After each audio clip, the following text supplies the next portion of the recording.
Olá, que bom ter vocês aqui. Chegamos ao terceiro dia do Fórum Nacional. Hoje vamos ter um bate-papo primeiro com algumas profissionais que vão nos dar informações muito interessantes, pessoais e multidisciplinares a respeito da alergia alimentar. Vamos ter várias receitas para te ajudar a conviver bem e a alimentar-se bem, vivendo a alergia alimentar. Sejam muito bem-vindos. Lembrando que amanhã tem aula ao vivo comigo e com a Carla Maia, às 18 horas. Se inscreve lá no site, se você ainda não se inscreveu, não vai perder, vai ser muito bacana. Tem surpresinha na aula, hein? Sejam muito bem-vindos, espero que vocês aproveitem. Olá pessoal, meu nome é Eliane Penaquim, eu sou fonoaudióloga, eu atuo com crianças com dificuldades alimentares e recusa e alergia alimentar. Na minha atividade clínica com as crianças com alergia alimentar, eu vejo que o maior impacto é a recusa, né? E falar de alimentação, falar sobre alergia, falar sobre recusa, eu preciso pensar em muito mais além do que a patologia ou propriamente sobre mastigação e deglutição, que são habilidades que a fonoaudióloga trabalha. Porque a alimentação, ela envolve muitos aspectos. É um processo muito complexo, eu diria que é uma das ações mais difíceis que o ser humano pode fazer. Tem relação com os aspectos nutricionais, biopsicossociais, porque envolve a família, envolve a criança, envolve as habilidades motoras orais, né? O quanto que essa criança tem capacidade de sugar, de mastigar, de deglutir, aspectos cognitivos, se essa criança tem uma lesão neurológica ou não. E ela é baseada em experiências. Quanto mais eu experiencio, quanto mais eu vivencio, melhor é o meu desenvolvimento, né? E tudo isso, ele é permeado pelo prazer, pela nutrição e pela segurança. A gente não pode esquecer desses aspectos.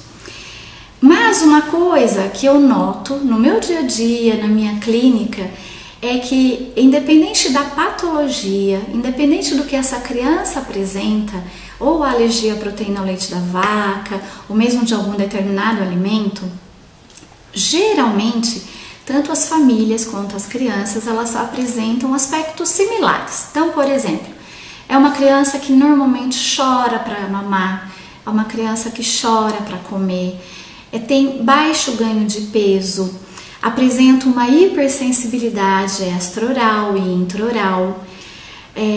Normalmente elas apresentam dificuldades na sucção, na mastigação e na deglutição. Por quê? Porque toda essa parte de receptividade com o alimento acaba dando registros nessa memória de desconforto, de que esse alimento me faz mal, de que isso dói, e tudo isso auxiliado ainda com as dificuldades de textura, temperatura e sabor. O tempo de alimentação dessa criança normalmente é aumentado, então as famílias relatam que tanto a amamentação quanto a introdução alimentar, elas ficam 40, 50 minutos para fazer todo o processo alimentar. Geralmente as crianças podem apresentar medo, fobia. Então, quando a mãe chega com a mamadeira, a criança já chora. Ou a mãe coloca o prato na mesinha, ela também já começa a chorar. Normalmente também o que a criança está comendo não condiz com a idade cronológica. Então, eu recebo no consultório crianças com 2 anos de idade que ainda estão comendo papinha amassada, liquidificada, né? Por quê? Porque esse momento da alimentação é muito estressante, tanto para a criança quanto para a família, né? Imagine a mãe que fica preocupada com a questão alérgica, com a questão das reações, se o leite vai dar reação, se algum alimento vai dar reação. Então, isso gera muita ansiedade, gera estresse. Com isso, o que acontece? Geralmente, as famílias começam a negociar esse momento da amamentação, da alimentação. Então, eu posso amamentar andando, eu amamento com o celular do lado, com a introdução alimentar eu negocio também, colocando um brinquedinho, o tablet, a televisão. Mas, de forma geral, a criança que apresenta alergia, o que elas têm em comum é a recusa alimentar, é a dificuldade em receber esse alimento. E na minha opinião, o maior desafio da criança alérgica é a restrição alimentar com posterior reintrodução desse alimento. Porque a alergia à proteína ao leite da vaca ou até mesmo aos alimentos vai fazer que a criança ela tenha que comer apenas um determinado grupo de alimento. Com isso, ela própria fica acostumada com aquele sabor, com aquela textura, com aquela temperatura. E aí, com acompanhamento médico, existe a liberação de novas introduções, essa criança recusa esse novo alimento, não só pela questão do desconhecer esse alimento, mas também porque aquele alimento novo pode trazer um sabor diferente, pode trazer um pouco dessa ansiedade, do medo. E será que isso vai machucar na hora de eu deglutir? Será que isso vai me incomodar na hora de eu engolir, né? Então, a reintrodução alimentar também é um grande desafio. A criança com a alergia à proteína ao leite da vaca, ela tem restrição a queijo, iogurtes, manteigas, várias coisas, porque essa criança precisa estar protegida pelo alergênico, né? E com isso, a mãe começa a oferecer menos alimentos com medo de que esse alimento vai causar alguma reação. E na hora de reintroduzir, ela não aceita. Essa mãe é uma mãe que ela precisa de apoio porque ela tem que ler o rótulo. Ela tem que ir ao supermercado e saber se aquilo tem o alergênico ou se tem traços, para não causar nenhum desconforto na criança. E aí, qual é o trabalho da fono? Como é que é a atuação fonoaudiológica? A fonoaudióloga, ela faz parte de uma equipe multidisciplinar, porque falar em alergia, essa criança precisa ter uma equipe que a acompanha, ou o médico pediatra, médico alergista, o gastro, a fonoaudióloga, a terapeuta ocupacional e a nutricionista e a psicóloga. Então, são muitos profissionais para tratar de uma criança com alergia. Uma criança que não é a boca ou a pele que é alérgica, porque ela vai apresentar reações na pele, gastrointestinais, respiratórias, e com isso, todos esses profissionais têm que estar falando a mesma língua para que essa criança desenvolva muito bem a relação da alergia. A fonoaudióloga, ela faz a avaliação no que diz respeito às funções de sucção, mastigação e deglutição. Isso é responsabilidade do fonoaudiólogo. Então, o fonoaudiólogo que atende uma criança alérgica, além dele saber as questões patológicas, do tipo de alergia que essa criança apresenta, o que essa alergia vai provocar, que reação que essa criança vai ter, seja respiratória, seja gastrointestinal, na pele, o fonoaudiólogo, ele tem que ter uma especialização no conhecimento de motricidade orofacial, de disfagia. Ele tem que entender os aspectos mesmo de sucção, mastigação e deglutição. Então agora eu vou contar um pouquinho para vocês a minha experiência clínica, com mais de 20 anos atendendo em consultório, crianças com dificuldades de alimentação e alergia. Como que essa criança chega para mim? Normalmente essa criança chega para mim encaminhada pelo médico. Ou, algumas vezes, eu tenho crianças alérgicas que eu já atendi e as mães comentam, mencionam sobre o trabalho fonoaudiológico e também me encaminham. Nesse caso, quando eu recebo a criança sem o encaminhamento médico, eu faço a solicitação que ela vá ao médico e faça a consulta diagnóstico através do médico. E aí eu faço o acompanhamento contínuo. Quando essa família chega, a primeira coisa que eu faço é acolher essa família, né? Eu tenho que cuidar dessa família, porque falar de alergia é você mudar toda a vida desta família, não é só da criança. Essa criança está inserida numa família que, a partir do diagnóstico, ela vai ter que ler rótulos, ela vai ter que ter cuidado com o que é oferecido para essa criança, a forma como o alimento é cozido em casa. Então eu tenho que ouvir muito essa família, para ver tudo que já foi feito, tudo que essa família já tentou, né? Eu acabo ouvindo o que já foi tentado para que eu possa, lá na frente, na minha estratégia terapêutica, propor experiências que ainda não foram tentadas e que podem dar certo. A família geralmente tem uma intuição, um olhar individualizado para a criança, elas já chegam contando para mim que já tentaram isso ou aquilo, elas já chegam me contando aquilo que deu certo e aquilo que não deu certo. Então, o meu papel é acolher essa família em dizer, estamos juntas para poder melhor desenvolver a alimentação dessa criança.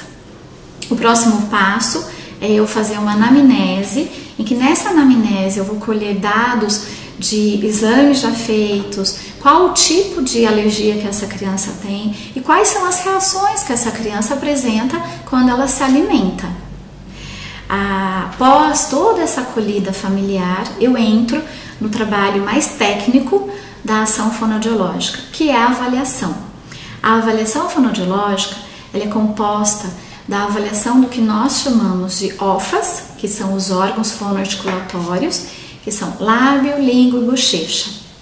Eu preciso ver como essa criança recebe esse alimento. Então, a criança que amamenta no seio, como é que ela faz a pega a esse seio? Como é que ela desenvolve o ritmo de sucção feita? Porque se ela engole muito ar e ela já está apresentando uma alergia, ela vai ter muito mais desconforto abdominal, ela vai ter muito mais cólica. Os OFAs fazem parte, a língua. Então, se essa criança tem um reflexo de vômito anteriorizado, na transição do leite para a papinha, qualquer gruminho, qualquer pedacinho do alimento, um pouquinho mais inteiro, que tocou em alguma região da língua, pode desencadear um reflexo de vômito. E essa criança pode vir a vomitar. E aí a mãe vai fazer a leitura de que ela vomitou por conta da alergia.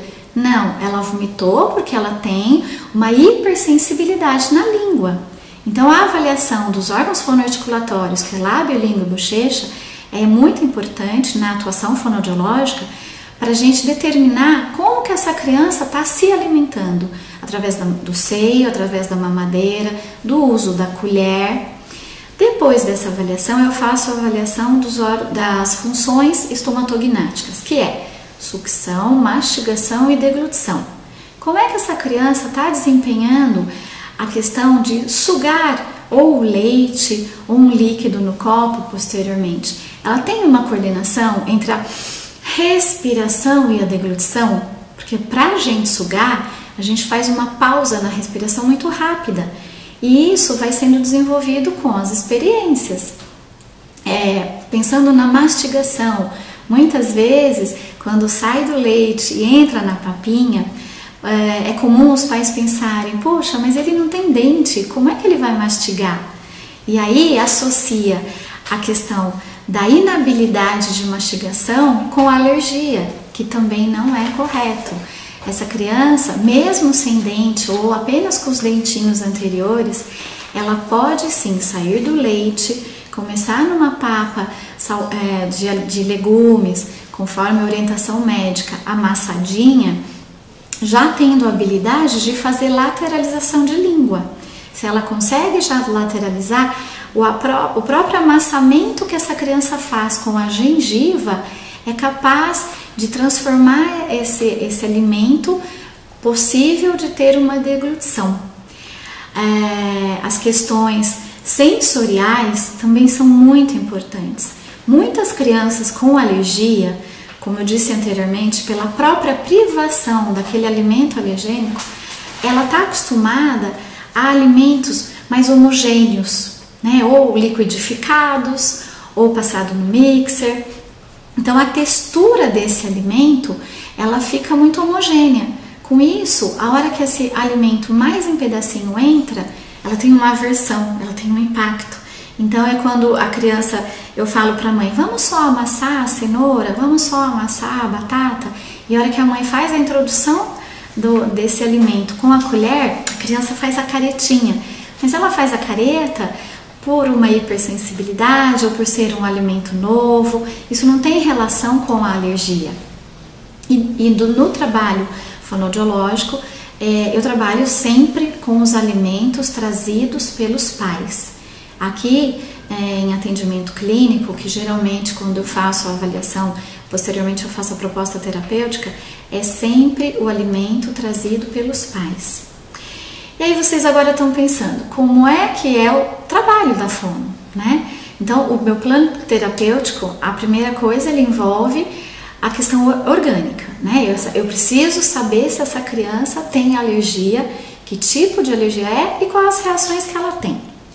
O próximo passo é a interação com os profissionais, então eu faço troca do que eu observei nessa criança. Eu entro em contato com o médico e aí eu explico toda essa parte. Se ela tem uma boa cooptação do alimento, se ela tem a boa lateralização de língua, se ela apresenta uma hipersensibilidade oral, se ela tem uma incoordenação entre a sucção, deglutição e respiração, que são aspectos fonoaudiológicos que nem sempre o médico está atento ou ele tem conhecimento de que isso, somado à alergia, pode causar um desconforto na hora dessa criança comer. O segundo passo do trabalho é com a família, em que eu faço a orientação. Então, cada semana que essa criança vem à terapia, eu faço a orientação. O familiar, ele é orientado, porque eu sempre penso que informação é prevenção. Quanto mais eu envolver essa família no trabalho, eu acolher essa família, eu entender a ansiedade que essa família tem e informar essa família por que essa criança reage, essa mãe vai conseguir reproduzir isso no dia a dia. Então, muitas vezes, a criança quando está fazendo a caretinha para comer, não é porque ela não gostou, é porque ela tem uma hipersensibilidade. Quando eu oriento essa família acerca do que está acontecendo com essa criança, eu entendo que a mãe tem que saber usar a colher, o copo, porque essa criança ela precisa de informação, né? Como eu disse das questões sensoriais, a questão sensorial, quanto mais informação eu der para essa criança, melhor vai ser a resposta dela, melhor vai ser a habilidade que ela tem em mastigar, em deglutir. Se eu oriento a mãe, essa mãe vai conseguir reproduzir isso no dia a dia. Então, eu tenho que trazer o conhecimento para essa família, não só do que é o processo alérgico, quais os alimentos que alteram essa questão da alimentação, mas também eu tenho que trazer por que essa criança está fazendo isso. Existem 4 pontos muito importantes quando eu faço orientação à família. O primeiro é, o que essa criança pode comer? Porque muitas vezes eu também, como terapeuta, como profissional, tenho vontade de oferecer a carne, mas de repente essa criança apresenta uma sensibilidade à carne. De repente eu tenho vontade de oferecer o pão, mas essa criança tem uma sensibilidade a isso. Então a primeira coisa é eu saber o que essa criança pode comer. E junto à mãe nós vamos pensar a forma como eu oferecer isso. Natural, de forma saudável, ela fazendo junto com a criança colocando a mão nesse alimento. O segundo ponto é como ela vai oferecer esse alimento. Fazer toda essa graduação da textura, do sabor, das formas, porque, como eu disse antes, a criança que tem alergia, ela tem a restrição. Então ela está acostumada, por exemplo, apenas com a batata amassadinha. De repente você põe a batata inteira e corta um pedacinho, a criança não quer. Porque ela ainda tem uma sensação de que aquilo pode fazer mal a ela. Então, a forma como essa mãe vai apresentar, com brincadeira, com desenhos no prato, a textura, como colocar dentro da boca. Tipo, se ela tem uma alteração de sensibilidade de língua, a recomendação é sempre que ela coloque lateralmente na boca. Sabor, geralmente elas gostam só de um determinado sabor. O como essa mãe vai introduzir esse novo sabor é o fonoaudiólogo que vai ajudar. Você vai oferecer tal horário, tal dia, quantas vezes. Isso é competência do fonoaudiólogo ajudar, porque a mãe já te traz essa informação de quantas vezes ela já tentou fazer, né?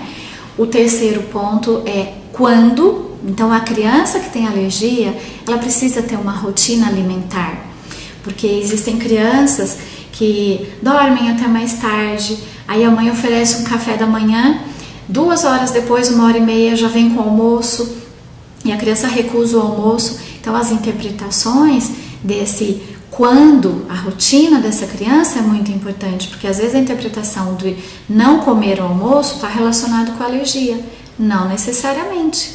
Ela pode estar relacionada assim, ela dormiu até mais tarde, tomou um cafezinho, ela ainda não teve um processo digestivo pronto para receber o almoço. Então o fonoaudiólogo ajuda muito quando oferecer o alimento, né? E onde oferecer esse alimento.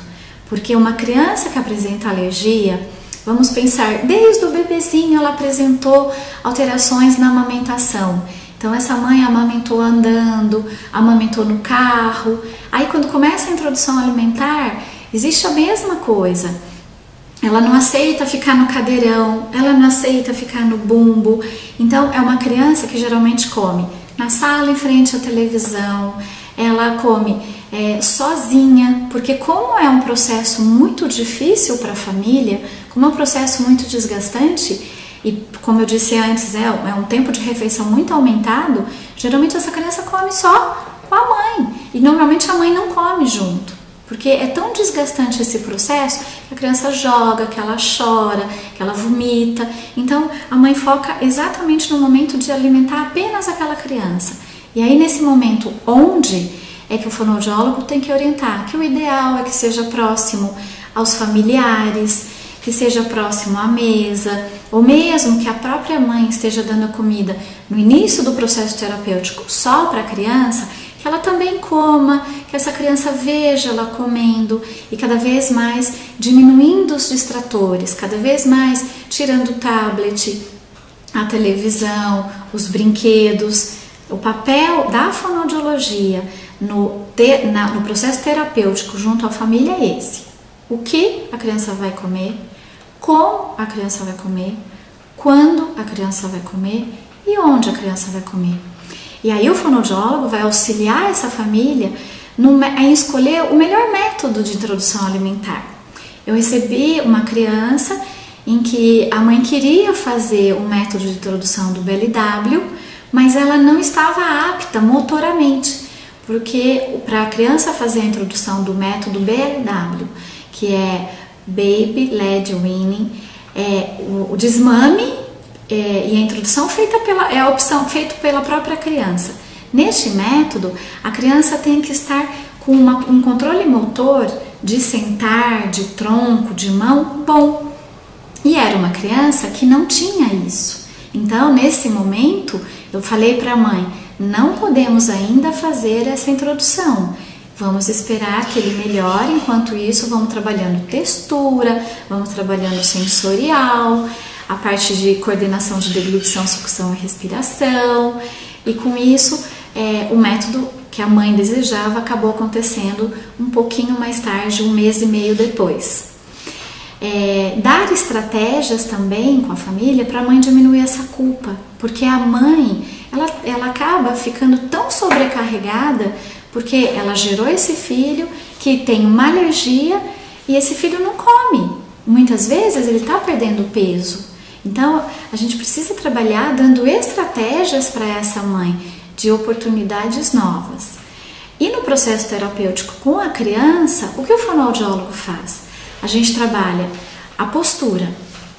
Então, durante a amamentação, quando essa criança tem alergia ao proteína leite da vaca, através da amamentação com a mãe, nós temos que trabalhar a postura. Qual o melhor posicionamento para essa criança ser amamentada? Postura, quando começa a introdução alimentar, essa criança não pode comer deitada no sofá, no chão, ela tem que estar numa postura sentadinha, com tronco que facilite a deglutição, o processo da laringe. Então essa criança tem que estar numa boa postura. O fonoaudiólogo vai trabalhar uma reorganização nisso. Junto à criança, a gente vai trabalhar se ela quer comer, como ela quer comer, porque muitas vezes a gente fica com a ideia fixa de que a criança tem que comer na sequência da introdução alimentar de líquido, semissólido, pastoso e sólido. Com isso, a gente perde a oportunidade de criar uma conexão dessa criança com o alimento a partir daquilo que a criança gosta de comer, que não necessariamente é o mais recomendado ou o mais saudável, mas no processo terapêutico, o fonoaudiólogo precisa ganhar a confiança da criança. A criança precisa saber que a gente não vai forçar essa alimentação, a gente não vai forçar que ela faça a deglutição. E através desse alimento, do que ela quer comer, é que a gente consegue ir aos poucos modificando e chegar numa alimentação saudável e adequada para aquela criança, além de segura. E o outro aspecto que a gente trabalha junto à criança é quanto essa criança vai comer. Porque quando as mães chegam, elas querem que a criança já coma muito, um volume grande, uma quantidade grande. Mas uma criança que apresenta alergia com a dificuldade alimentar, essa criança tem sensações que não são boas. Então esse quanto, inicialmente, tem que ser o quanto a criança consegue comer. Aos poucos a gente vai aumentando esse volume, vai aumentando essa quantidade. Mas é muito importante no processo terapêutico a família compreender através da orientação da terapia que esse quanto é inicialmente o quanto a criança consegue. Então nesse momento agora eu vou mostrar um vídeo para vocês de uma criança com alergia à proteína do leite da vaca, com dificuldades na amamentação. Ela chegou encaminhada já do médico para mim. Ela apresentava sangue nas fezes, ela tinha muito choro, muita distensão abdominal, ela até apresentava já uma dermatite atópica e com isso a médica solicitou que eu fizesse o trabalho de motricidade orofacial para diminuir a sensibilidade dessa criança e a introdução da papa salgada. Ela tinha quase 4 meses. Então, agora eu vou mostrar o vídeo, eu quero que vocês observem assim, a imaturidade oral que essa criança tinha para receber uma colher, o desconforto que ela tinha de língua quando ela recebia o alimento dentro da boca, a dificuldade em coordenação de deglutição, porque ela estava mais cuspindo a comida do que deglutindo, pelo movimento póstero anterior dessa língua, ela não tinha lateralização de língua. E ela apresentava também uma alteração sensorial, ela tinha uma hipersensibilidade.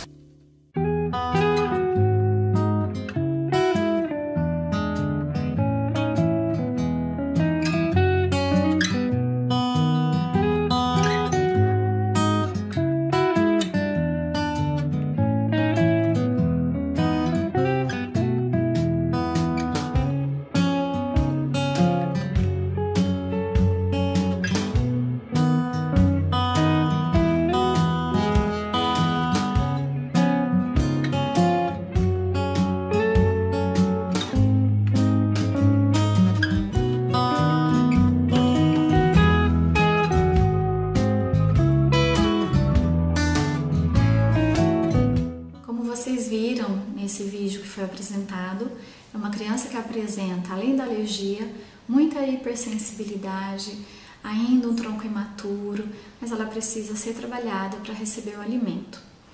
No próximo vídeo que eu vou apresentar para vocês agora, já é o processo terapêutico. Como é que eu realizo as ações fonoaudiológicas para que essa criança consiga receber um alimento? Então eu gostaria que vocês observassem que eu trabalho a dessensibilização, né? Essa aversão ao toque que a criança tem, com a manipulação digital, com uma escovinha vibratória, com temperatura, um massageador com diferença de temperatura de gelado. Eu preciso, para que essa criança receba esse alimento, que ela faça lateralização de língua. Então existem equipamentos técnicos da fonoaudiologia em que você estimula a lateralização de língua, e eu finalizo também com a entrada da colher dentro da boca, porque você vai colocar um objeto dentro da boca junto com a comida, junto com o alimento, então que ela também não tenha aversão. Nesse vídeo que eu vou mostrar, quero que vocês notem como essa criança já evoluiu com a estimulação fonoaudiológica.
vocês viram nesse vídeo da atuação fonoaudiológica, a criança apresentava grandes alterações sensoriais e com o trabalho terapêutico, com o processo terapêutico, ela conseguiu se reorganizar, ela conseguiu ter uma conexão harmoniosa, integrativa do corpo, da boca, com o alimento. Isso foi feito através da estimulação.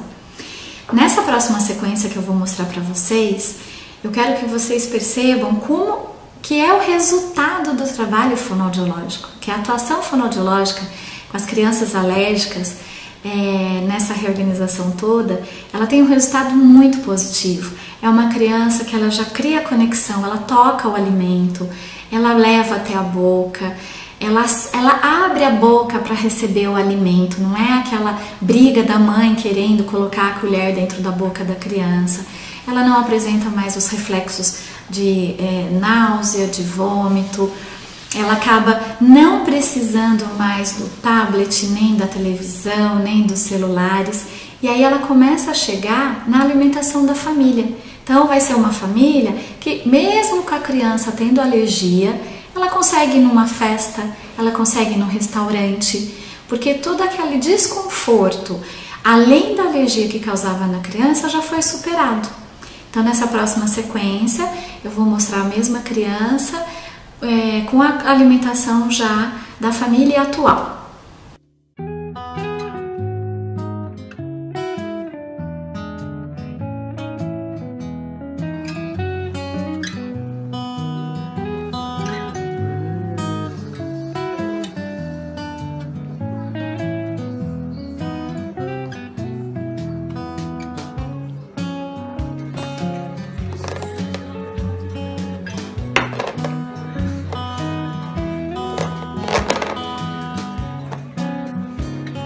Legal, Pedro, Faustão de fundo. Então, e o... Dá pra ver a nossa cultura.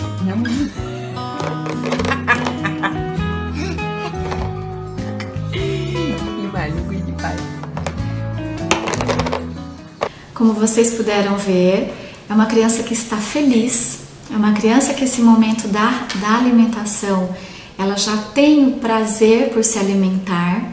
Ele está de alta, eu não atendo mais essa criança em consultório. E qual é o próximo processo disso? Porque ele já consegue na casa, na residência, se alimentar junto à família, com os momentos importantes. E agora o próximo passo da atuação fonoaudiológica é a inclusão escolar.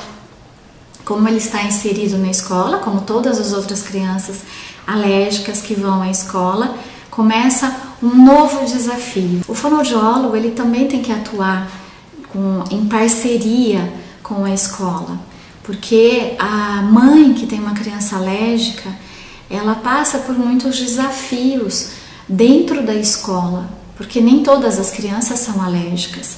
E essa atuação dentro da fonoaudiologia é nova, então eu vou contar um pouquinho da minha experiência como fonoaudióloga atendendo crianças alérgicas dentro da escola. Eu normalmente marco a visita à escola para conhecer o coordenador, o professor, o auxiliar de classe, todas as pessoas envolvidas na escola. Para quê? Para orientar essa equipe.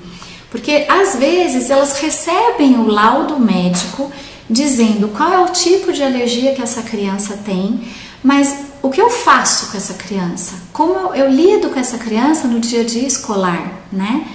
Qual é o tipo de alergia que ela tem e quais as reações que ela pode apresentar? Porque tem crianças que só de inalar o cheiro de algum alimento pode desencadear reações, ou dela tocar num alimento, ela pode desencadear algumas reações. E é muito importante a escola estar ciente disso.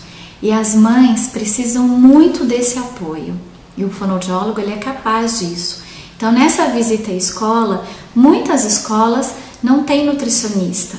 Então, quando ela não tem nutricionista, a gente faz um trabalho junto à possibilidade que tem essa escola de trazer a maior segurança para essa criança. Qual é o tipo de lanche que ela pode levar? Se a escola oferece o lanche, qual é o tipo de lanche que essa escola deve oferecer? Quais são as dinâmicas de brincadeiras, de conteúdo pedagógico que essa escola pode propiciar e favorecer para essa criança alérgica, que tipo de material ela pode ter, que tipo de massinha, que tipo de lápis. Então o fonoaudiólogo pode atuar nessa orientação à escola.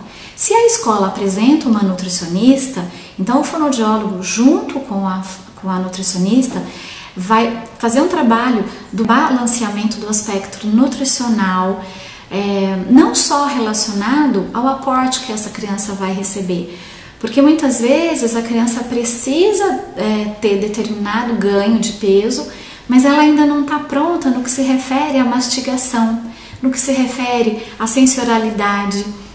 Então o trabalho junto com a nutricionista e com a equipe da escola vai favorecer o desenvolvimento dessa criança, né? O trabalho da fono é informar a escola e dar apoio à família e à inclusão. Então, algumas vezes eu levo cartilha à escola, eu explico com relação a esses aspectos mesmo, mastigatórios, de deglutição, sensoriais. O trabalho fonoaudiológico deve ser em parceria à escola. Para finalizar, eu quero ressaltar 3 pontos que eu acho muito importante. O primeiro então, qual é a importância da atuação fonoaudiológica com a criança com alergia? O primeiro é auxiliar no diagnóstico, orientar a família e promover uma alimentação com prazer. Essa criança precisa ter prazer para comer. O segundo ponto quando é necessária a atuação, quando é necessário procurar um fonoaudiólogo. O primeiro deles é a indicação médica, né? O segundo são as dificuldades relacionadas à introdução alimentar. Se você observar que essa criança tem uma dificuldade nas transições, é importante o auxílio do fonoaudiólogo. E o processo de inclusão escolar. O terceiro ponto que eu acho muito importante é que o foco não deve ser só na alergia, e sim em todo o aspecto biopsicossocial que essa criança está inserida. Kay Toomey é uma terapeuta ocupacional que trabalha muito com as dificuldades de alimentação, com crianças alérgicas. E ela tem uma frase que eu quero deixar aqui para vocês, que eu fico até emocionada de falar, mas eu acho muito importante vocês saberem, que em aproximadamente 95% dos casos, os pais não são a causa do problema de alimentação dos filhos. Então, na minha opinião, a forma como eles lidam, tanto com a alergia quanto com as dificuldades alimentares envolvidas, é que vai ajudar a criança a superar esses desafios. Eu espero ter contribuído um pouquinho com vocês, de conhecerem o trabalho da fono, junto à alergia alimentar, todos os aspectos que estão envolvidos. E se vocês tiverem dúvida, procurem uma orientação fonoaudiológica. Muito obrigada!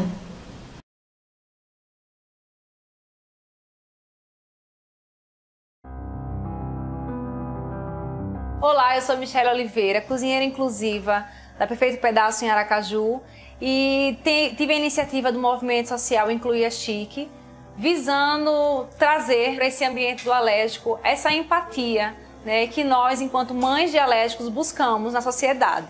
Vou contar para vocês um pouco da minha história e vamos conversar um pouco sobre a ressignificação do ser alérgico. Uma das coisas que mais me incomodou na descoberta da alergia alimentar não foi nem propriamente a exclusão do alergênio, mas enquanto essa criança, esse meu filho, era visto na família e quanto a sociedade estava preparada para recebê-lo. Com essa inquietação, eu comecei a produzir os alimentos inclusivos, né, de acordo com a necessidade alimentar dele e com a necessidade alimentar das crianças que começaram a vir até mim. Comecei a perceber que essa minha inquietação social não era só algo meu. A maior parte das queixas das mães era quando estava na casa dos amigos, dos familiares, e que essas crianças não tinham nada, né, para compartilhar daquele momento. E aí iniciou, né, esse trabalhinho de formiguinha junto com as cozinheiras inclusivas do Brasil para multiplicarmos informações que pudessem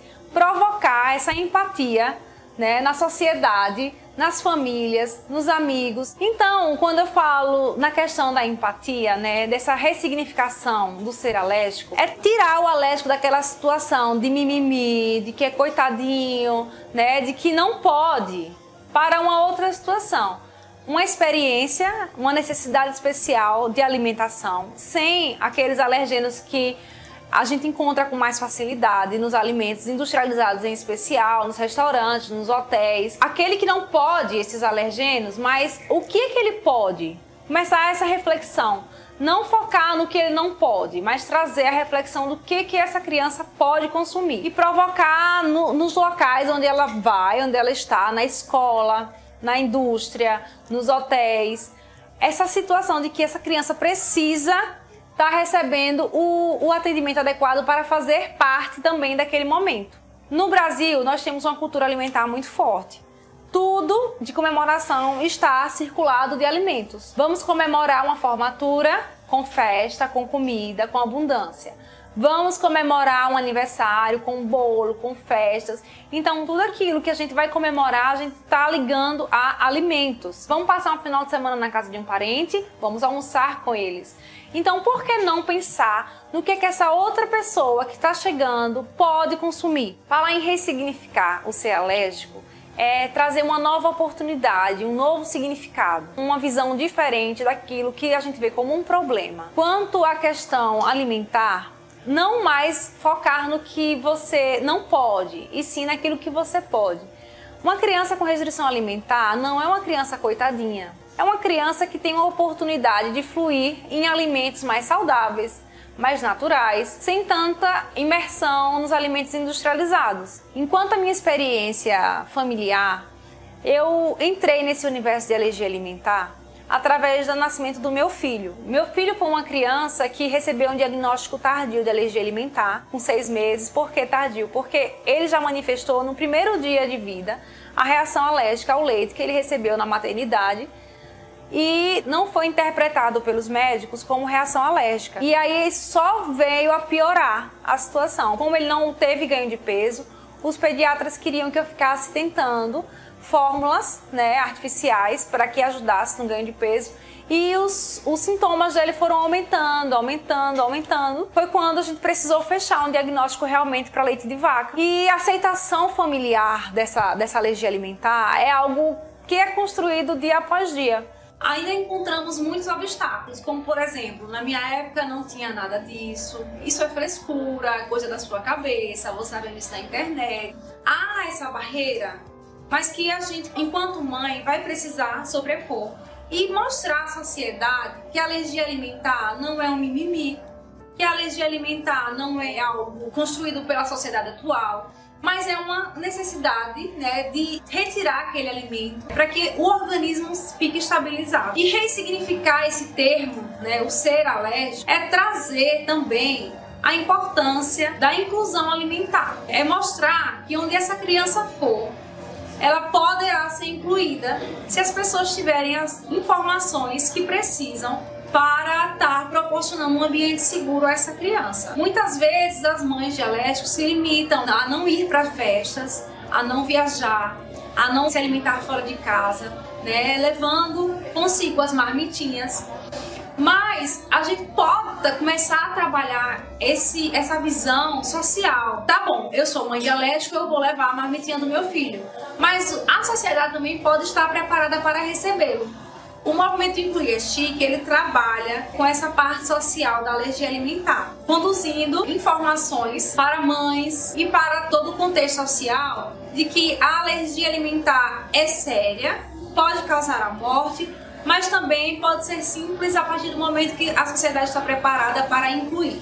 Hotéis, shoppings, hospitais, escolas, todos esses espaços que recebem cotidianamente pessoas têm que estar preparados para a inclusão. Sabe-se também que existe uma rede de cozinheiras inclusivas espalhadas no Brasil. E essas cozinhas inclusivas que podem estar facilitando o acesso dessa criança, a inclusão dessa criança ou desse adulto com restrição alimentar nos eventos, né, nas participações, na hospedagem. Como? Você contatando uma cozinheira inclusiva, ela poderá estar fornecendo para o seu espaço um alimento adequado, que atenda à restrição alimentar dessa pessoa. Algo simples, fácil e que vai trazer para essa pessoa uma sensação de pertencimento. Então, o investimento é muito menor do que a recompensa, porque você chegar em um espaço onde você pode fazer parte com segurança é algo indescritível. E contando com relação à experiência pessoal, essa necessidade surgiu da minha necessidade pessoal trazer para o meu filho uma oportunidade de fazer parte. E ele chegava no shopping, por exemplo, via aquela vitrine lá cheia de bolos. E aí ele não podia consumir. Eu comecei a pensar por que no shopping não pode ter um alimento inclusivo. Não precisa necessariamente ser uma loja, né? Se assim a pessoa não tiver disponibilidade. Mas cada quiosque daquele que tem no shopping, cada empresa daquela pode muito bem fazer um contato com uma cozinha segura e fornecer alguns alimentos para promover essa inclusão alimentar. Sabe-se também hoje que o número de alérgicos cresce a cada ano. Em cada 10 crianças, 3 possuem alergia alimentar. Então não é um número que dá para desprezar. Precisamos começar a abrir os horizontes a respeito da alergia alimentar e mostrar que a necessidade de inclusão é extrema, é para ontem. Não dá para a gente ficar esperando que as coisas mudem sozinha. Cada um de nós temos que fazer a nossa parte, levar informações, conteúdos de qualidade para a nossa comunidade, a nossa escola, os nossos amigos, familiares, é um meio de promover a inclusão.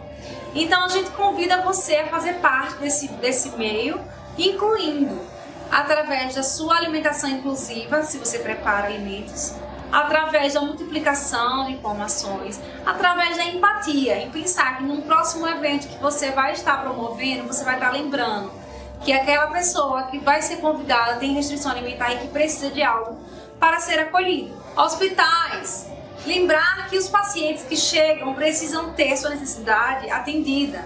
Escolas, as crianças que estão ali precisam estar em um meio onde possam ser acolhidas. E as crianças que convivem, que não têm restrição, têm um amplo espaço para aprender sobre empatia, sobre inclusão, sobre o outro, sobre a necessidade do outro. Então vamos estar trabalhando essas questões e dar um novo significado ao termo ser alérgico. Ser alérgico, repetindo, não é ser um coitadinho. Ser alérgico não é ser uma criança problema, uma pessoa que não come nada, uma pessoa que é cheia de frescura.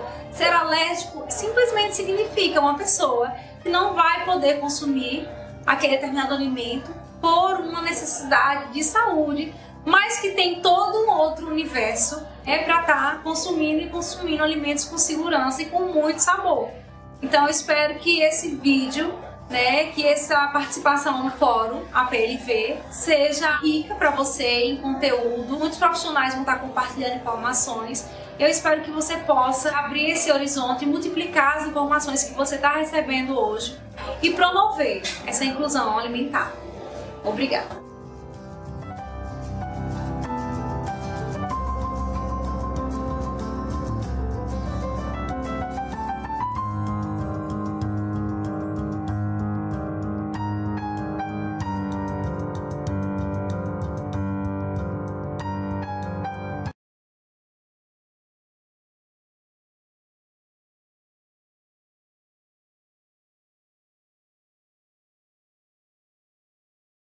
Oi gente, eu sou a Bel do Comendo Melhor e vim aqui ensinar pra vocês uma receita que é o meu xodó. Meu bolinho de banana sem proteínas derivadas do leite, sem ovos, sem farinha de trigo e o principal, sem açúcar. Desenvolvi essa receita por conta do meu filho quando ele tinha quase 2 anos. Vocês já ouviram a nossa história, né? Então, vem com a gente que essa receita, além de ser uma delícia, é muito fácil de fazer. Vocês vão adorar. Quero só ver fazendo, hein?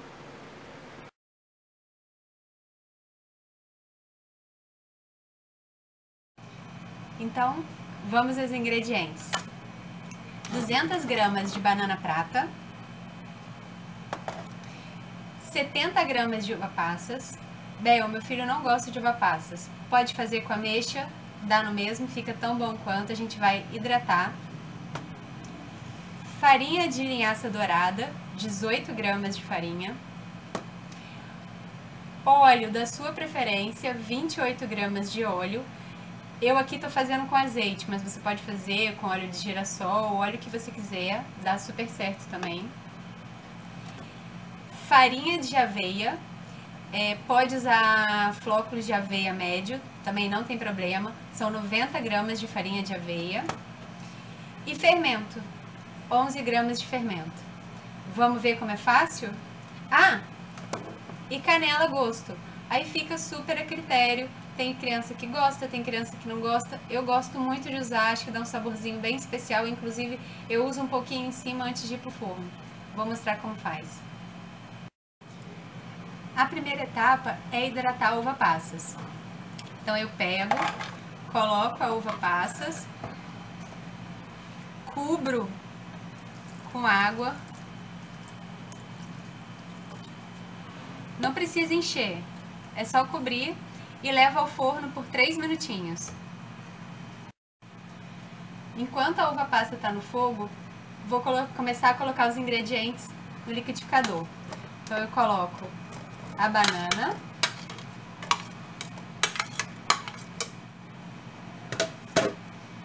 coloco a linhaça,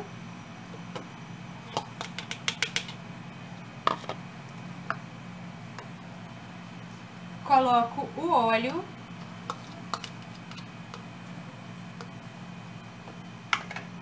e espero a uva passa sair. 3 minutinhos depois, eu vou coo essa água e a uva passas e junto a uva passas no liquidificador com os demais ingredientes. O que eu faço também, que é uma super dica, eu coloco 2 colherinhas de sopa dessa água que eu hidratei a uva passas. Aqui deixa um saborzinho super especial. Agora, vamos bater esses ingredientes. Enquanto está batendo no liquidificador, eu faço 2 coisas. Primeiro, eu separo as forminhas e já deixo elas aqui na forma já montadinha para receber a massa. Eu gosto de fazer em formato de cupcake, porque como ele tá fracionadinho, eu consigo congelar pro Arthur, para lanche na escola ou para ter sempre quando ele pede um docinho. Mais fresco é muito mais gostoso, né? Quando eu vou fazer para vender, eu sempre faço no dia ou na véspera. E dura 30 dias. Depois que eu separei, eu pego um bowl e misturo os 2 outros ingredientes que sobraram. A farinha de aveia e o fermento. Nesse momento, eu coloco também um pouquinho de canela. E aí a canela é super a gosto, tá? Misturo os ingredientes e fico no aguardo da mistura do liquidificador. Ó, minha misturinha do liquidificador já ficou pronta, vou mostrar pra vocês. É uma massinha grossa, não fica líquida, tá? Ela fica uma massinha consistente. E vou misturar. Esse bolo, ele não vai batedeira, tá? Eu misturo ele na mão mesmo, é só o liquidificador. Por isso que eu falo que ele é super facinho de fazer. Então eu joguei aqui e a gente agora vai misturar.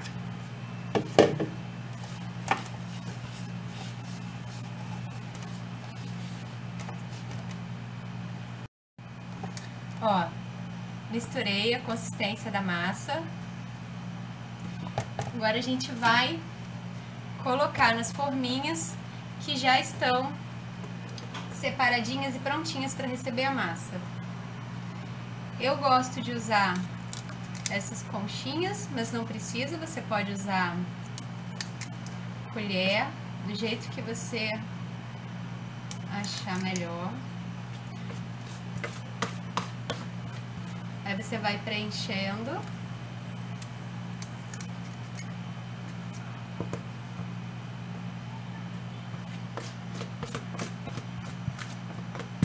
Aí se você quiser botar um pedacinho de banana no meio, pode também.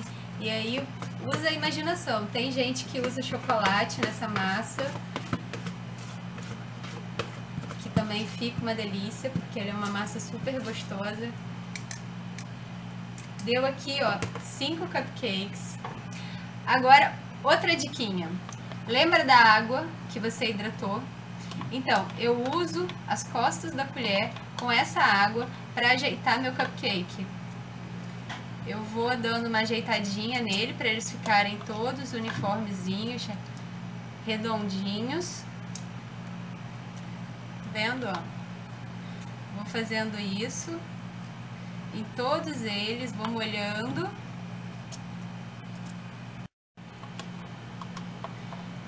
Aí eu vou ajeitando ele, ó, para ele ficar redondinho.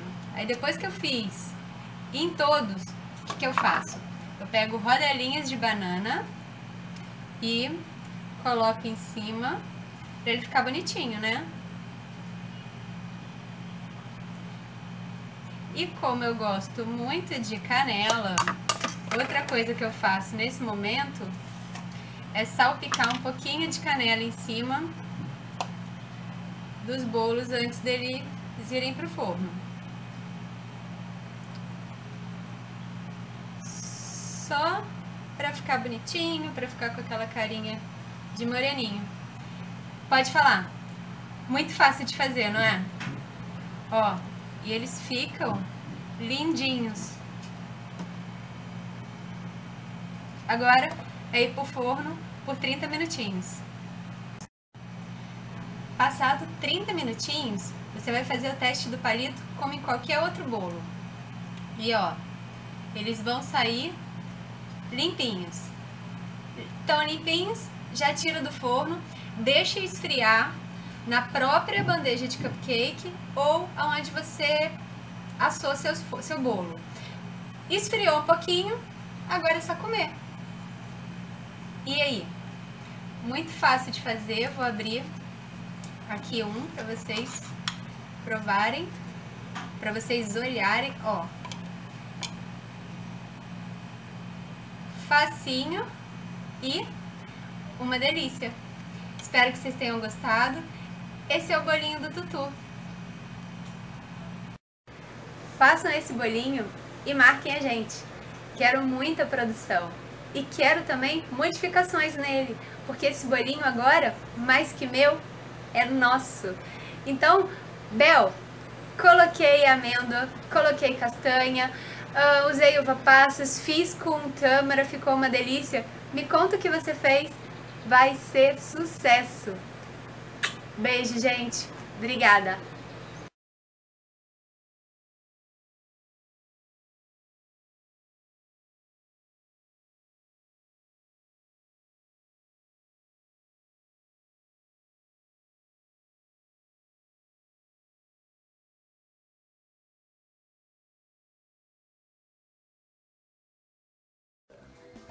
Olá, sou Michelle da Perfeito Pedaço e vim compartilhar com vocês essa receita de pãozinho de beijo, né, recheadinha de nutrientes e propriedades medicinais com o inhame e a chia para trazer muitos benefícios para você e para seus filhos. Anote os ingredientes: 1 xícara de purê de inhame, 3/4 de xícara de polvilho doce, 1/4 de xícara de polvilho azedo, 3 colheres de sopa de azeite, meia xícara de chá de água fervida, 1 colher de chá de chia, opcional, 1 colher de chá de orégano, opcional, meia colher de chá de sal. Agora que você já anotou os ingredientes, vamos começar? Primeiro você vai misturar os ingredientes secos, os polvilhos, agora o polvilho doce, o sal, o orégano. A chia nessa receita, ela não tem função estrutural, mas ela adiciona bastante nutrientes. Mistura um pouco. Adiciona o azeite. E a água tem que estar bem morninha.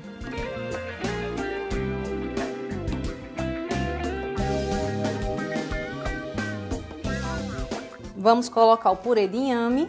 O purê de inhame nada mais é do que você cozinhar o inhame e machucar ele bem machucadinho com o garfo ou bater com o mix, sem a água, só o inhame. E agora, mãos à obra, para dar o ponto nesse pãozinho. Quando todos os ingredientes estiverem unidos, você vai perceber esse ponto justamente de massinha de modelar. Então, é só fazer as bolinhas e ou assar na fritadeira elétrica, no forno ou congelar, para ter sempre um lanchinho pronto no congelador à disposição. Para você congelar, você pode manter no seu congelador por 30 dias. Né? Na airfry para assar são mais ou menos 7 minutos, você vai observar a cor. E no forno gira em torno de 15 a 20 minutos, temperatura média. Na fritadeira elétrica você vai a 200 graus por 7 minutos.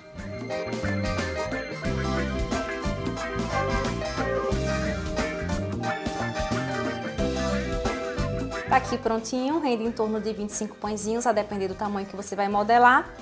E a outra opção também, como eu já falei para vocês, é congelamento. Eu aqui na Perfeito Pedaço utilizo essas embalagens porque deixa já separadinho. É tirar do congelador, botar para assar diretamente, não precisa descongelar.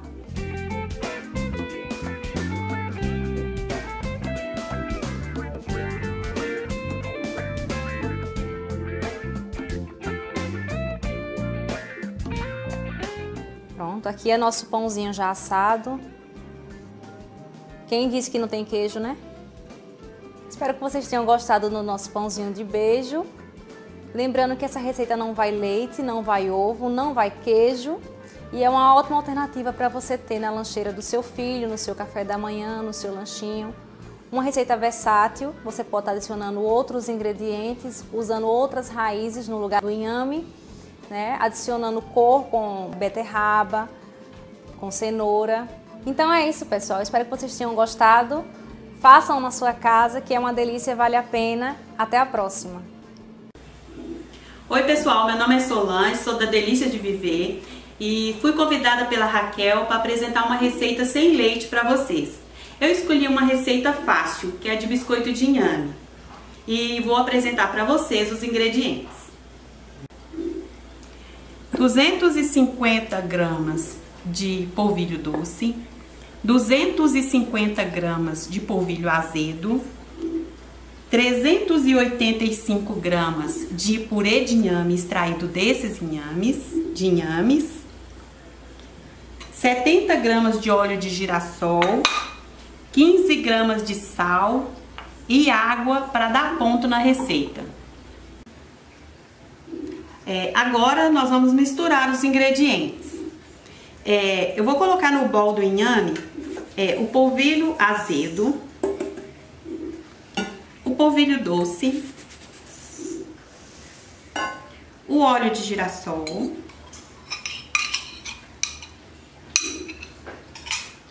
o sal e vou misturar.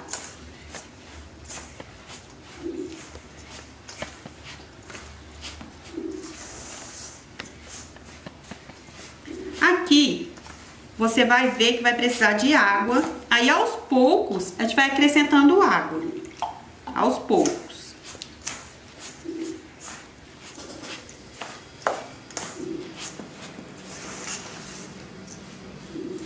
Aí, gente, ó, eu vou ter que colocar a mão na massa, tá? Não tem jeito não, viu? Tem que ter a mãozinha mesmo, ó. Nós vamos sovar essa massa. Misturar bem mesmo.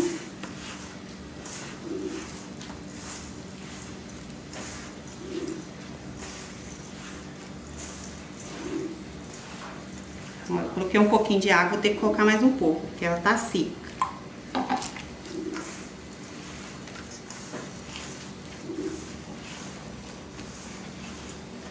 Eu gosto de colocar ela na bancada, viu, gente? Então, a bancada aqui eu vou colocar na bancada, vai ficar mais fácil sovar ela.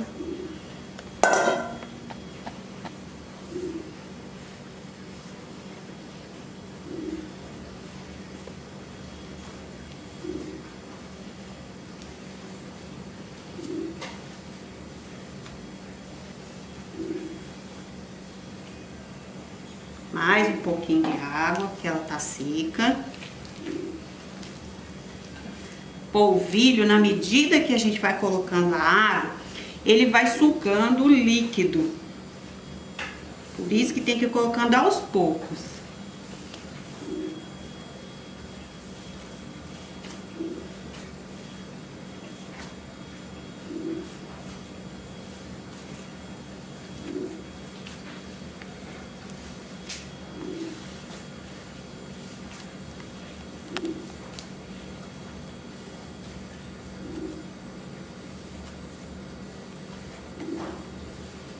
Tem que sovar ela assim, para que os gruminhos do polvilho se dissolvam.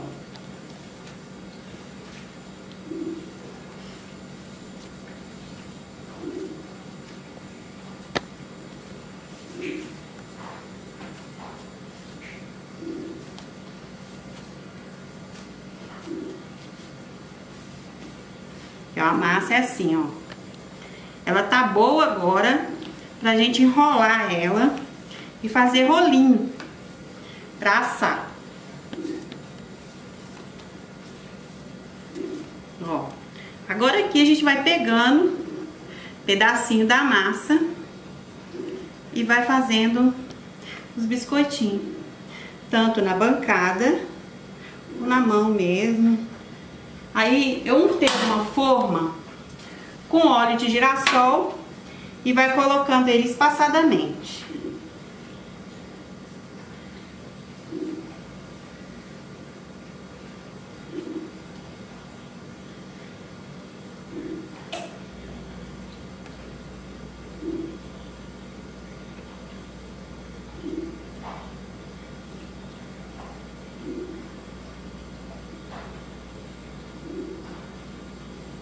Dá um espacinho sempre na forma, porque ele vai crescer.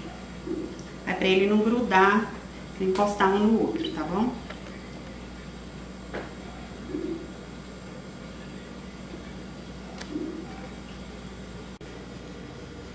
Após ter enrolado todos os palitinhos, os biscoitos, em forma de palitos, você pode levar ao forno a 200 graus até que ele doure. Com o restante dos biscoitos já enrolados, se você não quiser assar no momento, você pode congelar eles cru e depois assar posteriormente. Então, eu levei o biscoito para o forno, ficou assando por uns 30 minutos na temperatura de 200 graus e eu acabei de tirar ele do forno, então ele tá quentinho. Aí aqui para vocês verem a textura que ele fica, ó, crocante, até saindo fumacinha. E fica muito saboroso, ó. Queimando a minha mão. Ó, sequinho. É o biscoitinho de polvilho mesmo. Eu espero que vocês gostem, que vocês usufruem e façam bastante aí na casa de vocês, porque é uma receita fácil, prática e vai ajudar bastante vocês. E hoje nós vamos fazer uma receita muitíssimo especial. Quem não gosta de sorvete? Eu adoro. E eu vou dizer que os utensílios que você vai precisar para fazer o seu sorvete. Nós vamos usar o mesmo balde de vidro que nós estamos utilizando para todas as receitas. Vamos utilizar uma batedeira doméstica. Mas, Lícia, por que nós não vamos usar a planetária? Nós vamos usar a doméstica porque é a que a maioria de vocês tem em casa. Então, nós vamos usar os utensílios que vocês já possuem. Vamos precisar de uma espátula e um pote com tampa BPA Free para que você possa congelar o seu sorvete com segurança, sem deixar nenhum resíduo que não vai fazer bem para a saúde. Vamos iniciar a nossa receita? Nós vamos começar colocando 100 ml ou 100 gramas de leite de coco natural. Lembrando que você pode usar qualquer suco de fruta e pode utilizar também qualquer leite vegetal na mesma proporção. Pode ser leite de arroz, leite de coco, leite de amêndoa, leite de quinoa. Pode também utilizar suco de fruta, suco de morango, de limão, de laranja. Fica a seu critério, tá bom? Vamos colocar também aqui 100 gramas de açúcar demerara. Vamos utilizar 50 gramas de leite de coco em pó. Você pode utilizar também o leite de arroz em pó, porque não existem outros que eu conheça aqui no Brasil que sejam comercializados, tá? Vamos utilizar aqui 50 gramas de leite de coco em pó, 2 gramas de essência de vanilha, ou seja, pode ser essência de baunilha, vanilha é baunilha, né, em inglês, ou o açúcar de baunilha, 2 gramas. Pode ser líquido ou pode ser em pó. Aqui eu estou usando em pó, da marca Arcolo. Vamos utilizar também 10 gramas de emulsificante da marca Arcolo. Vamos dar uma mexida com a espátula.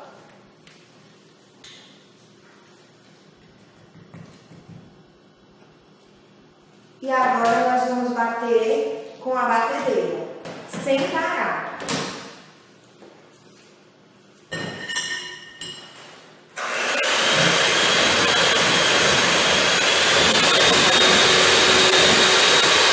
Vamos colocar a batedeira na velocidade máxima, tá ok?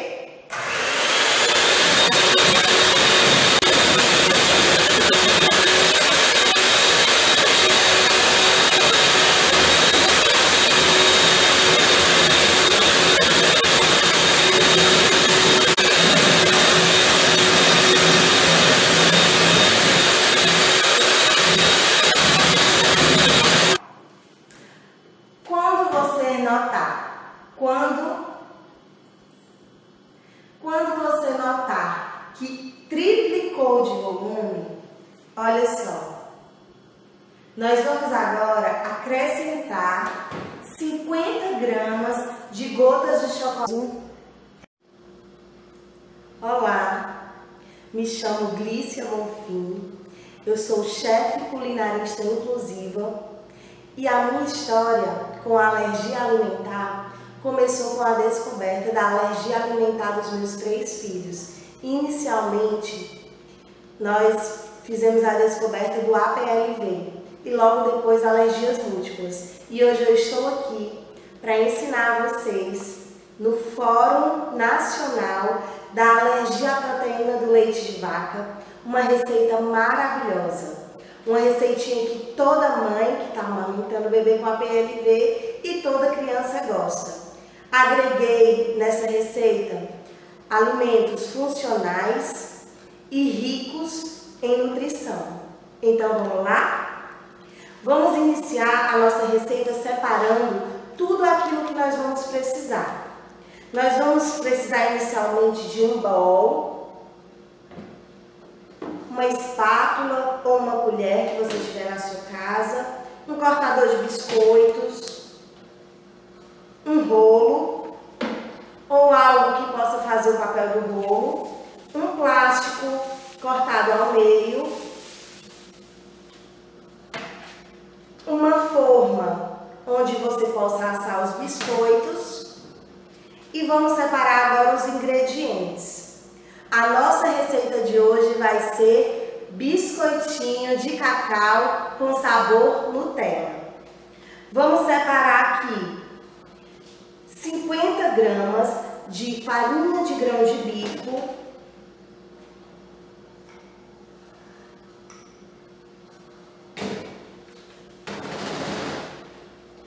30 gramas de farinha de arroz integral,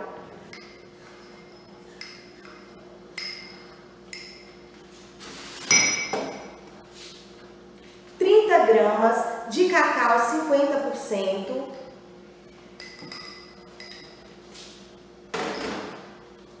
40 gramas de açúcar demerara,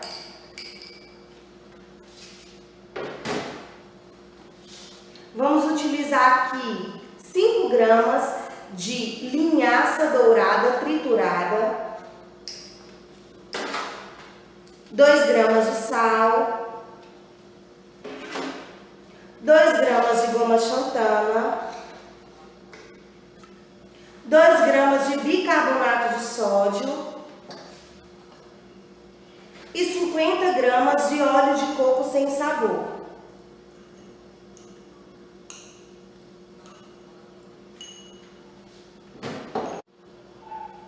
Vamos acrescentar agora 20 gramas de água e 10 gotinhas de essência de avelã.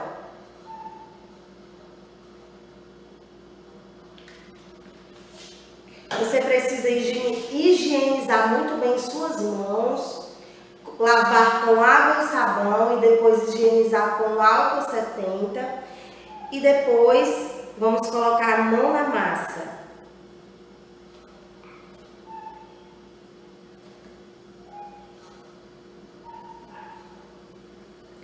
Esse biscoitinho é riquíssimo em nutrientes, é um biscoitinho funcional, com baixo índice glicêmico e cheio de vitaminas. Esse aqui é o ponto da massa, vou mostrar aqui para vocês, fica parecendo uma massinha de modelar. E agora nós vamos pegar o nosso plástico, colocar a massa do biscoito entre o plástico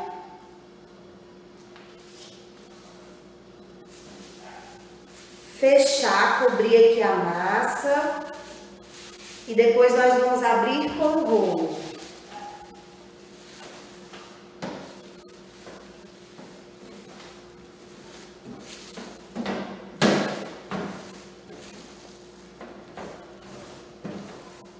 Depois da massa aberta, o ideal é que fique numa espessura intermediária entre 2 e 3 centímetros.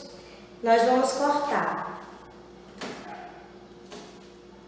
Unte bem a sua forma com óleo vegetal ou com azeite ou a gordura que você costuma usar na sua casa e acomode os biscoitinhos na forma. Com muito cuidado para que a massa não venha quebrar.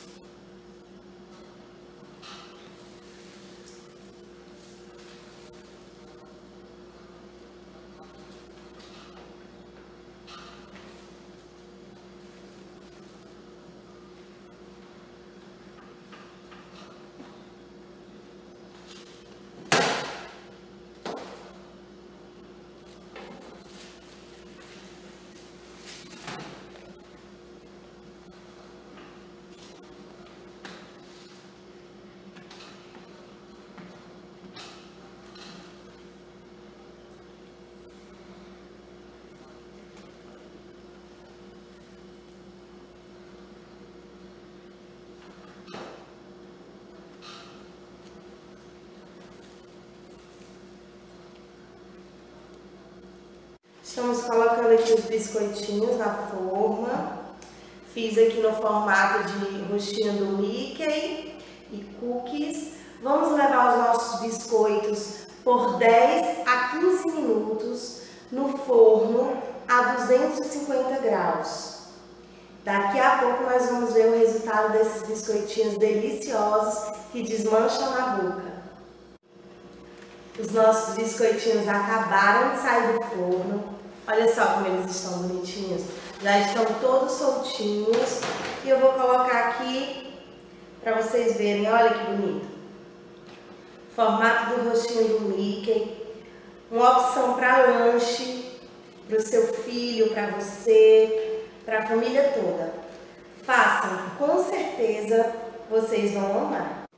Aqui está o resultado dos nossos biscoitinhos maravilhosos, super crocantes. Vou pegar aqui para vocês verem, olha. Sente a crocância. Muito gostoso.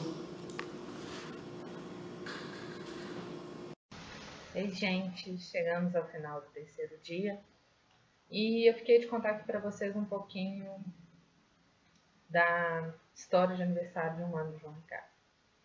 Para chegar nesse ponto, eu vou contar um pouquinho antes da minha da minha vida, de quem sou eu um pouquinho. Eu sou aquela que nas festas de família sempre fiz os bolos, sempre ajudei. Minha mãe cozinha divinamente bem, a minha madrinha cozinha divinamente bem, a minha avó cozinhava uma coisa assim, sabe? Todas as reuniões de família e os almoços de domingo na casa da minha mãe são sempre com muita fartura, com muita comida boa, com muita comida saudável, sim, mas com muito amor envolvido. E o João Ricardo foi um bebê que não foi esperado por mim 9 meses. Eu esperei por ele a minha vida inteira. A minha grande realização chama-se João Ricardo. E imagina para uma mãe que fazia doces e sempre agradou todo mundo, a minha forma de dizer eu te amo, para minha família sempre foi cozinhando. E eu aprendi isso com a minha mãe. E eu me emociono de falar disso porque eu me lembro que eu me peguei pensando, gente, meu filho não vai ter festa de 1 ano. E eu não aceitava que a alergia me tirasse o direito de comemorar 1 ano do meu filho. Eu falei, eu não aceito isso. E eu me juntei a todas essas pessoas que falaram, que conversaram com a gente. E junto com a Edith, que ajuda minha mãe, a gente fez uma festa inclusiva para o João Ricardo. Foi uma festa linda. Ele se divertiu do começo ao fim. Não foi aquela festa que todo mundo fala que a criança não... menino de 1 ano não aproveita. Não, no final da festa, ele estava com a roupinha toda suja, gatinhando no chão, brincando, com o pé sujo, mão suja. Vitamina S rolando na alta. Mas foram meses de preparação. Foram meses de dedicação. Receita de brigadeiro, sem leite, sem nada. Não sei quantas eu fiz. Queria até agradecer a Bel, da Comendo Melhor, porque a receita do bolo dele foi dela. Ela gentilmente me ajudou.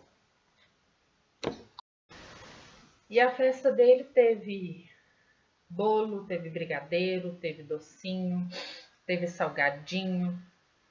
Tudo que uma festa de 1 ano tem que ter, a festa dele teve. E se precisar de ter a de 2, a de 3, a de 4, não importa. O que eu gostaria de deixar de mensagem de uma forma geral aqui? Amor, inclusão, empatia, capacidade de se colocar no lugar do outro. Se não fosse pelo amor da minha família, eu não teria conseguido. Se não fosse pelo apoio do meu marido, eu também não teria conseguido. Não deixe que a alergia alimentar roube momentos únicos na vida de vocês. Ela não tem esse poder. Não dê esse poder a ela. O medo, ele vai existir, mas a partir do momento que você conhece, você tem bons profissionais que te rodeiam, você tem uma rede de amparo efetivamente boa, ele não te domina e não tem que dominar. A alergia alimentar, ela é uma condição em que na grande maioria dos casos vai ser passageira. Mas você falar para uma mãe que está vendo o filho dela sofrer naquele momento, que aquilo é passageiro, pouco importa. Ela quer que aquilo passe ali, naquele momento, naquele instante, naquele segundo que ela está com o filho no colo. E que ele está chorando. Ou que ele está pedindo um alimento que ele não pode comer. Mas se você tem força para enfrentar esse momento, tudo passa. Eu enfrentei diversos outros momentos e ainda vou enfrentar muitos outros. Não é fácil, não é simples, não é lindo, não. As lágrimas escorrem porque vêm do coração, porque eu falo com amor. Amem seus filhos todos os dias.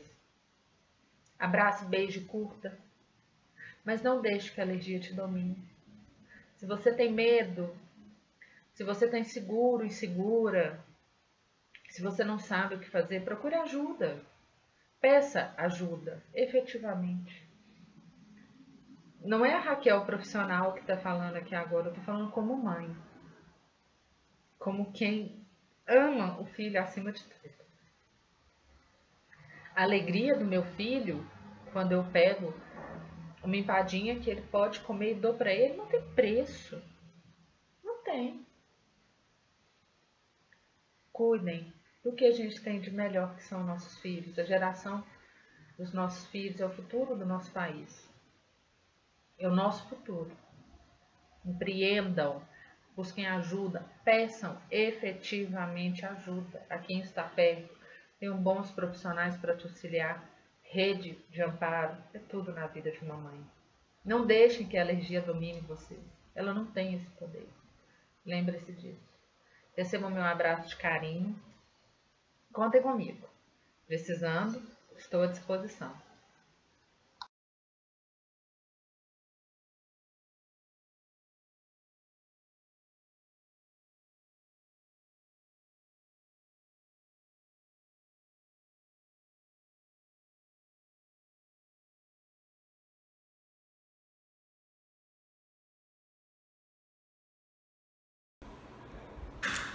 Chegamos ao final de mais um fórum.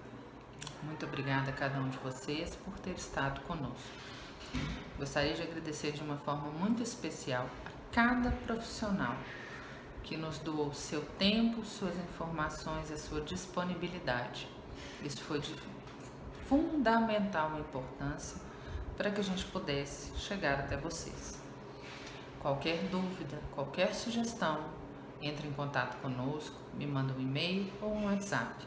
Vai ser um prazer seguir com vocês, auxiliando e ajudando. Eu gostaria de pedir licença a todos e fazer um agradecimento especial. Conforme a gente conversou ao longo desses dias, eu sou mãe de um bebezinho com alergias múltiplas e para que eu pudesse me dedicar a fazer esse fórum com todo o carinho e empenho para vocês, eu precisei de alguém que estivesse com o meu pequeno para que eu pudesse me doar de forma integral, tá? Então eu peço licença para agradecer ao meu pai e à minha mãe, à minha madrinha e ao meu marido, que me ajudaram e me apoiaram para que eu tivesse condições de fazer isso com vocês. Como mãe de alérgico, eu sei o quanto as informações podem mudar as nossas vidas.